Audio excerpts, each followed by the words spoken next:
इदानीं पुणे मुम्बै ध्रुतमार्गस्य पार्श्वे देहू रोड इति स्थाने पुणे समीपे एव तत्र देहू रोड अय्यप्प मन्दिरमस्ति। एकस्य गिरेः उपरि एव मन्दिरं, बहु सम्यक् मन्दिरमेव, पुरातनमन्दिरम् इति ते उक्तवन्तः। 70 वर्षाणि पूर्वमेव मन्दिरस्य आरम्भः जातः, किन्तु इदानीं तु ते सर्वं पुनरुद्धारणं कृत्वा नवीकरणं कृत्वा बहु सम्यक् रीत्या अत्र पुणे मध्ये मलयाळीजनाः मन्दिरस्य संरक्षणं कृतवन्तः।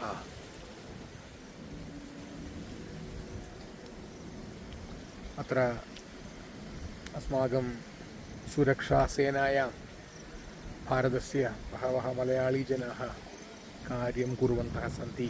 अतः तस्मिन् काले 70 वर्षपूर्वमेव ते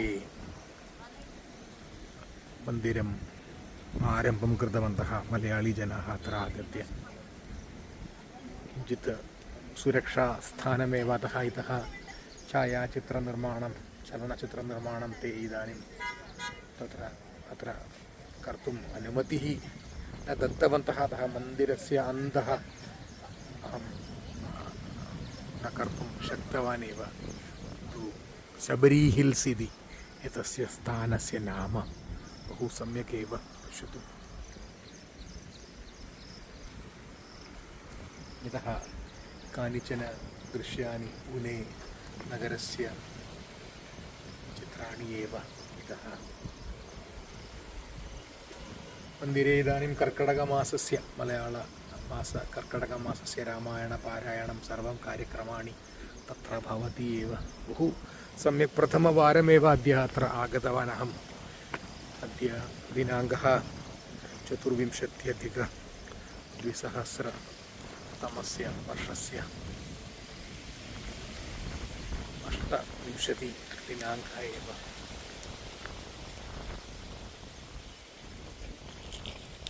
इतः कानिचन दृश्यानि पश्यतु।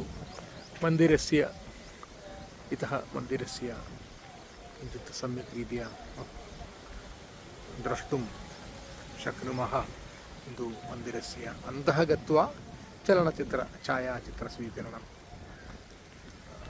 न शक्यमेव।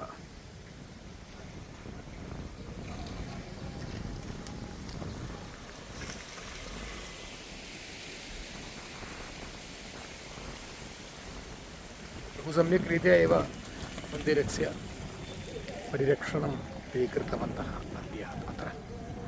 धन्यवादः, प्रसादः। Shabari hills, Dehu road, पुणेतः।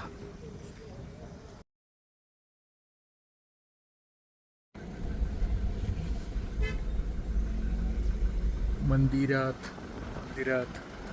गमनमार्गं पश्यतु। गिरेः उपरि एव इति अहं पूर्वमेव उक्तवन्तः। अत्र U-टर्न् अस्ति।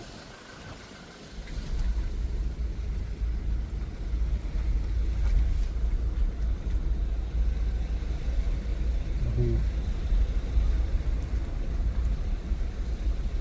सम्यक् रीत्या अत्र चलनचित्रस्वीकरणम् अहं पूर्वमपि उक्तवान्, अनुमतिः